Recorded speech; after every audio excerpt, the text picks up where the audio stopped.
Hey guys, what's up? Good morning. It's another day of my vlog. I'm back after a week of no upload, but today I will be talking to you. I'll be sharing to you how I dealt with Kai's separation anxiety and my separation anxiety since Kai started going to school. So if you wanna know the whole story about the real deal when Kai started going to school, then please keep on watching. So let's talk this over a cup of coffee since Kai is downstairs with our helpers. He's playing, so I decided to make this vlog since I'm done fixing our clothes. And yeah, so let's start. So the very first day Kai started going to school, he was so okay. As in, wa gyud siya nahilak, wa siya nangita nako. He went directly inside the room, inside the school, and he followed instructions. And when he went home on that first day of school, he even smiled at me, and I had a video about it. And yeah, so when the next day, since that day was since their first day of school was Thursday, so on Friday, their second day, everything on the first day of school was, a twist, totally a plot twist, because I thought that Kai is gonna be okay, still gonna be okay on the second day of school, since he's so used to people, he's so exposed to people. But I really felt so frustrated that day because he was really crying very hard. He went inside the school, but after like an hour or 30 minutes, I can hear someone crying from the outside. Imagine that. I heard a very loud scream, like grabe ang tantrums. So diyan ako sa akong mga kuyog outside, like my aunt. Ko nga, mura marunog hilak ni Kai. So, a minute later, I said that the teacher went outside and sent Kai outside the school because the teacher can't let Kai stop crying. So I told him what's wrong, like that. And so he said he wants to sleep. So since his class hours is his sleeping time, his usual routine before he started going to school. So I told him, it's class time, it's not sleeping time, so you have to stay in school and learn stuff and listen to the teacher and stuff like that.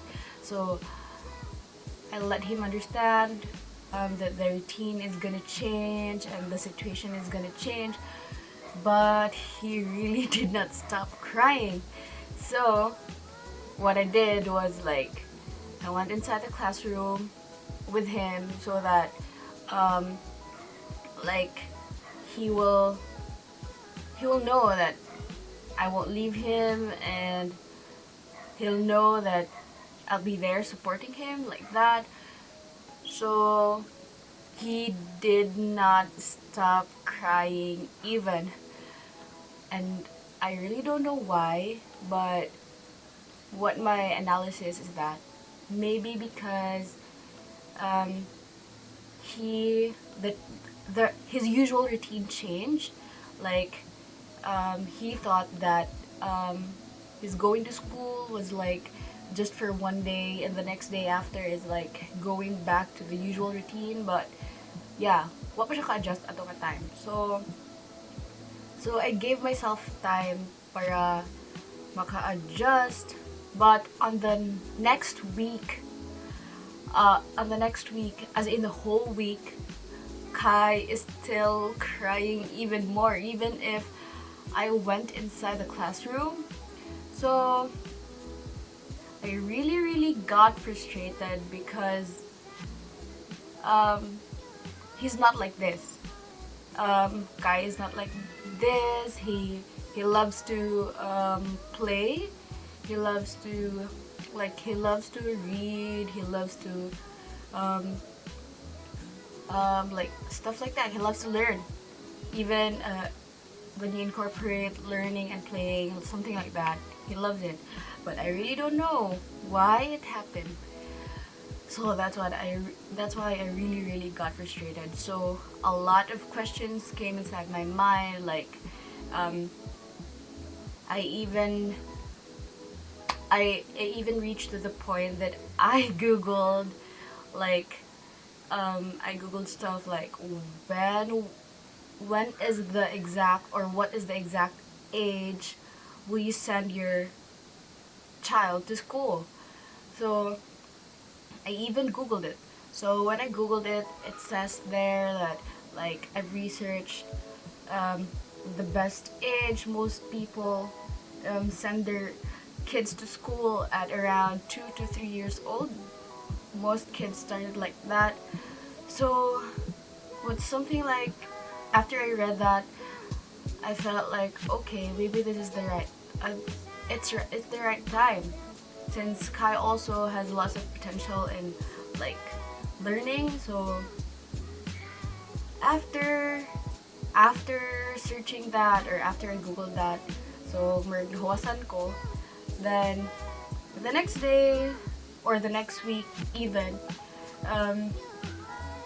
it's still the same. Kai is still crying even if I'm inside the classroom, because the teacher said na ma'am, kanang kuyugi lang sa si Kai inside the classroom because maybe kanang nabaguhan lang siya, inana kanang try to observe, inana. So I went inside the classroom. I am with Kai during the whole time of his class on the second week. So I went inside the classroom and I even encouraged him to like listen, sit down, and do what the teacher tells you. But he still keeps on crying even if I'm inside. So another frustration like that. So what happened is that after the on the second week after his class,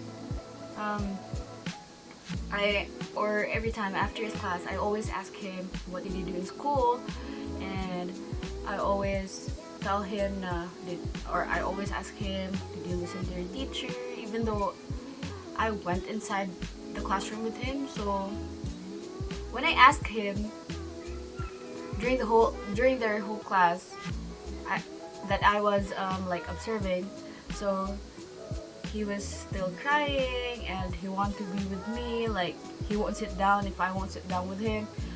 So when I asked him what did they do inside the classroom,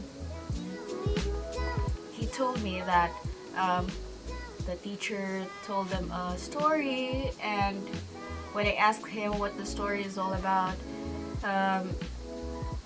everything that he narrated to me when we got home, it's all right. It's all excuse me. It's all the exact story on what the teacher told them. So after that, I realized that even though Kai is crying inside the classroom, he is still willing to learn. He is still eager to listen.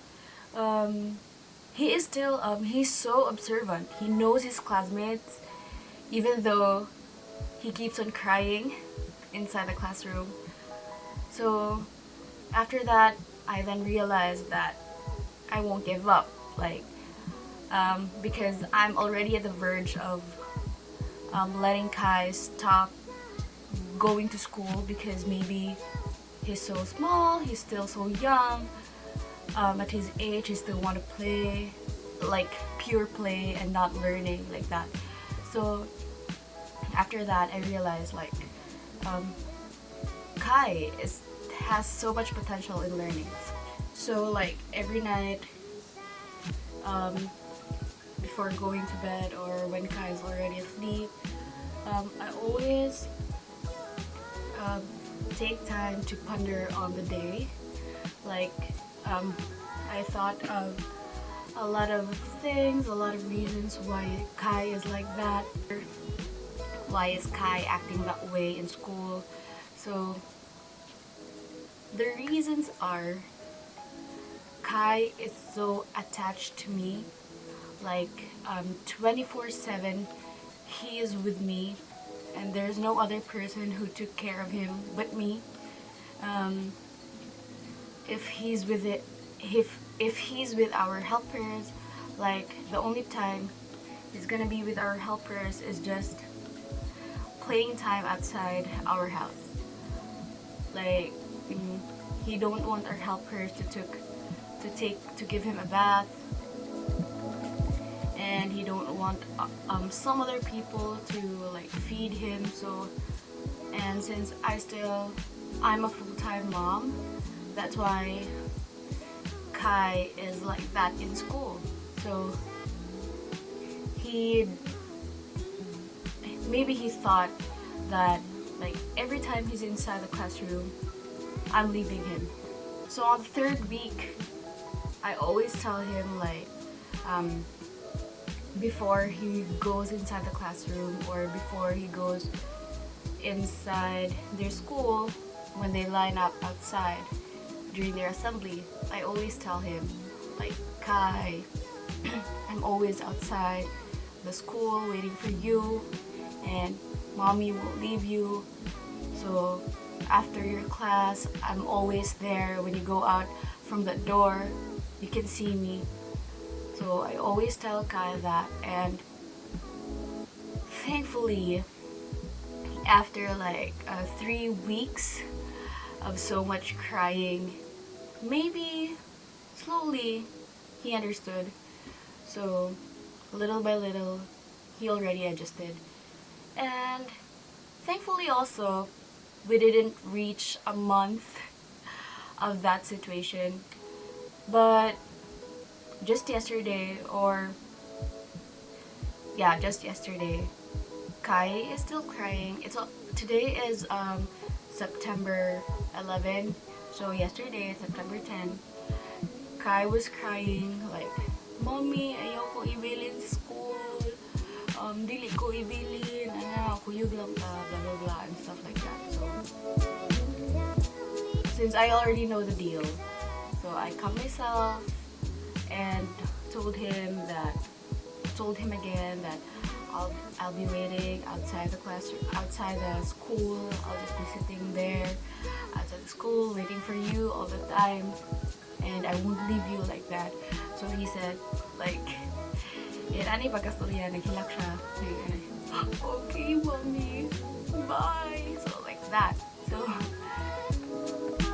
after that, I went out from the school grounds, and so I then realized that the only reason Kai was like that is just because the separation anxiety between me and him is so like, saan pag-describe it? Grabe kayo. Say grabe sa English. I don't know. But grabe kayo separation anxiety. Even like the principal, all the teachers in their school, they told me like, Kai is so attached to you. There's no other person who took care of him but you. That's why he's like that, and his routine changed. That's why he thought that I will still be with him inside the classroom, because that's what he wants. Like, he wants na classmates me inside the room. So what? That's not like that. So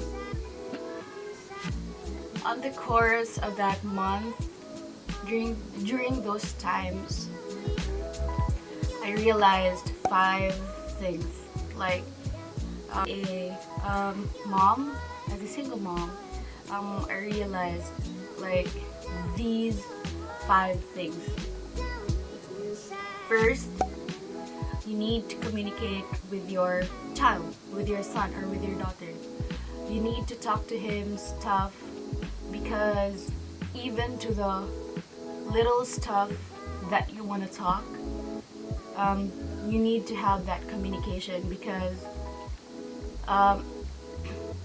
if you won't talk about the little stuff between you and your son or you and your child, there comes a time that even to the biggest stuff that they want to talk about you, they won't, because there's this fear of not talking, something like that. So you need to communicate, you need to open up. So second thing is, before bursting out your frustration or anger to your son, you need to calm yourself down. Like even with a count of 5, or take a deep breath and think about, should I do this or should I not do this to my son? Because what you'll be saying to your son will have a great impact on him, even though my son is still small. Paspas kaayo siya maka how do you call that? Paspas kayo siya maka-realize on stuff, or paspas kayo siya maka-process on things. So third that I realized is get engaged.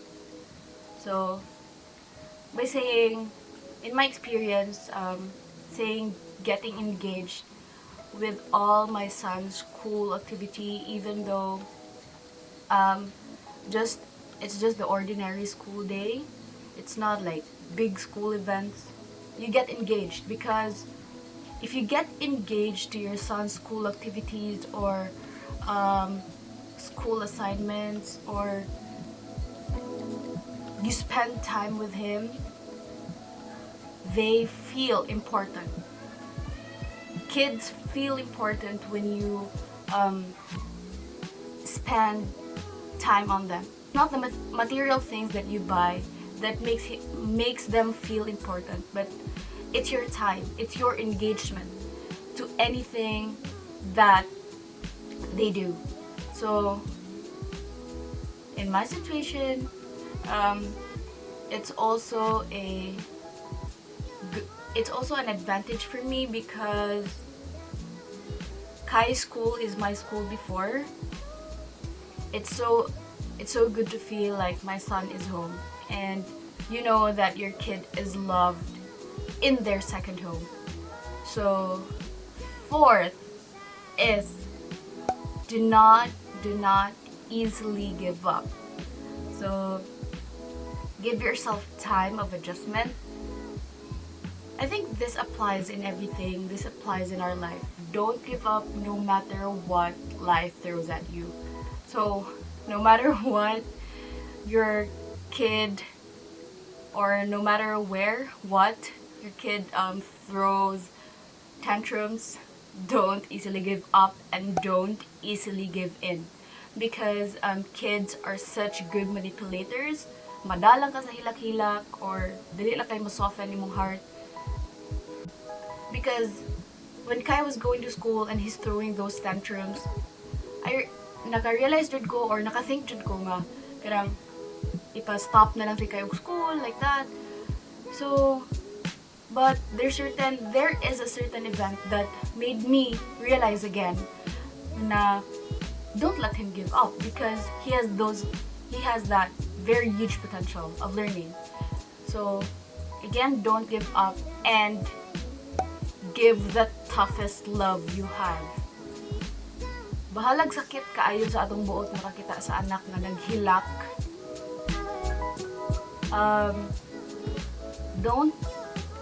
Don't give in to their cry, because sometimes they're just manipulating us na, okay, muhilak ko. If muhilak ko, hatagan ko ni mommy o ginani. If muhilak ko, buhaton ko ginani. So, don't do that. Last thing that I have learned and realized is the power of prayer. Because honestly, I don't pray like, I don't fervently talk or pray to God, but during those times of frustration, I really came up to the point of talking to Him. Like, I ask, tinood yun ano nga, every time you need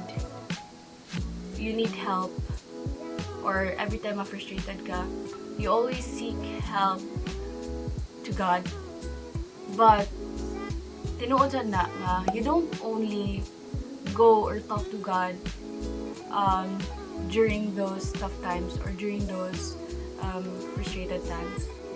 So every night I talk to God like, God, help me not to give up on Kai's tantrums. Like, dili sa mo decide na ipastop si Kai og school. Dili mo give a reason sa akong self na kanap na lang og eskwela si Kai because he's crying, maybe because he just wants to play, he doesn't want. And tinuod sad na ilisa ni God, maminaw si God na to. So he helped me with sad, maybe because naminaw pud ko niya. Like, I did my part as a mother. And also, one thing, nanong wala jud nako gipastop si Kai despite the tantrums, because nakaya magani sa akong mom na akong sister during his first grade years. Nakaya sa akong mom na for 2 months straight akong sister dili mo sudog school because abot o siya kasabot, sige siya hilak inana. So after that 2 months wala na, okay na. So nakaya magani niya, so maybe makaya sa nako. So I give myself a try. You don't only naka-realize ko nga, you don't only go to God when you're frustrated, but you also go to God when times are fine. Even like ordinary days, you also go to God and talk to Him, like, thank you for this and that, for everything. And yeah, maura dito yung nagpagaan sa akong self, sa akong like frustrations about Kai's separation anxiety since he started school. Yeah, I think that's it. Yeah, may unsolved copy. Yeah, so I think that's it for this video. I hope you also learned something from me, especially to those parents who are watching, to all those first-time moms and first-time dads. I hope you also learned something from this video about my separation anxiety and Kai's separation anxiety when he started going to school. So again, thank you guys so much for watching and listening to my story, and I hope you guys will give my video a thumbs up, and if you haven't subscribed to my channel, and if you're new here, please do click the subscribe button down below, and also you can click the notification bell beside it so you can get notified every time I post a video. Again, thank you so much for watching, and I hope to see you guys again on my next video.